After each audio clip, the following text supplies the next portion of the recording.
Corpus umangat, si Aaron nakadikit naman sa likuran. Pinasabog na dito ni Corpus ang peloton. Napakatuli na dito niya, pero si Aaron dito ay hindi rin siya nagpapaiwan. Tinitiis niya rito. Si Ian umagwat, si Justin luwa siya rin dito. Si Pascual nasa harapan. Direna at saka Go for Gold rito ang bumabanat sa harapan. Si Corpus nasa likuran pa. Kakayanin kanyang pigilan kapag yan ang lalabas na mamaya. Ini-start na kagad rito ni Ian. Nagpapainit na dito si Ian ngayon sa kanyang breakaway, pero si Justin nasa halikuran din. Talagang humahabol rin kagad. Tatlo na sila rito. Dalawang Go for Gold, isang Direna dito sa kanilang breakaway. Joseph Bura kasama naman si Gilbert Valdez, 5 na ang nandito sa ating harapan. Breakaway to sila ngayon. Dalawang Go for Gold. Solo ni Joseph Bura, solo naman dito ni Gilbert Valdez. At saka itong si Ian, ang Team Direna. Pero nag-iiwasan sila dito kung sino ang magtatrangko din sa kanila dahil mayroong mahalagang ahon. Yun talaga ang inaantay nila rito at Go for Gold ang humatak dito sa kanila ngayon. Sila talaga yung magpupursige dito para ilalayo nila, pero lumabas rin dito si Iron.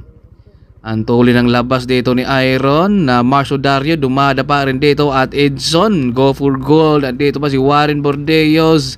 Si Corpus binakuran na may nakadikit. Si Aaron Alcala nandito sa likuran, nakakapit. Corpus, lumabas siya rito ngayon. Pinasabog na dito ni Corpus ang harapan ng ating peloton. Pero grabe, kapit na kapit sila rito. Aaron Alcala talagang tinitiis niya dito ang hatak ngayon ni Corpus. Ang labas ni Corpus ngayon, 64 kph dito, antulin. Corpus, binabanatan pa niya dito yung mga amateur ngayon, pero hindi rin talaga nagpapaiwan rito. Si Aaron, kapit na kapit talaga sa likuran. Tinitiis siya rito ang labas si Corpus ngayon. Ang tuloy ng atak dito ni Corpus ngayon.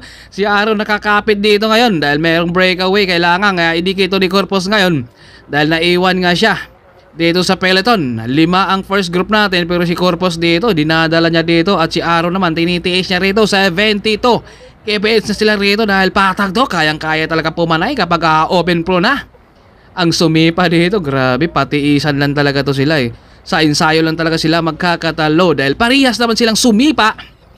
Grabe, nakatiis dito si Aaron ng 72 kph. Sa labas ni Corpus, talagang marami ang nakabantay kanina ni Corpus. Pero talagang si Aaron talaga ang nagwagi dito na makakapit sa likuran. Dahil kapag nasa likuran ka pa, maalis ka talaga, kaya kailangan kapit na kapit ka. 5 sa harapan, pang 7 na yung dalawa kapag makakadikit tong si Corpus, ang tolin. Talagang hindi talaga pumapayag si Corpus na may makakawala siya dito sa kanilang grupo rin.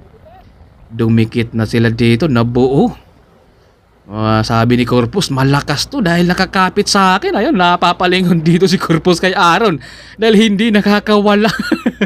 Pigil hininga yung dalawa rito. Kailangan pala pigilan mo yung hininga mo para hindi ka mapagod. 7 na sila nandito sa breakaway ngayon. Talagang ang lakas. Pero nasa-challenge yung ating amateur ngayon sa ating mga pro.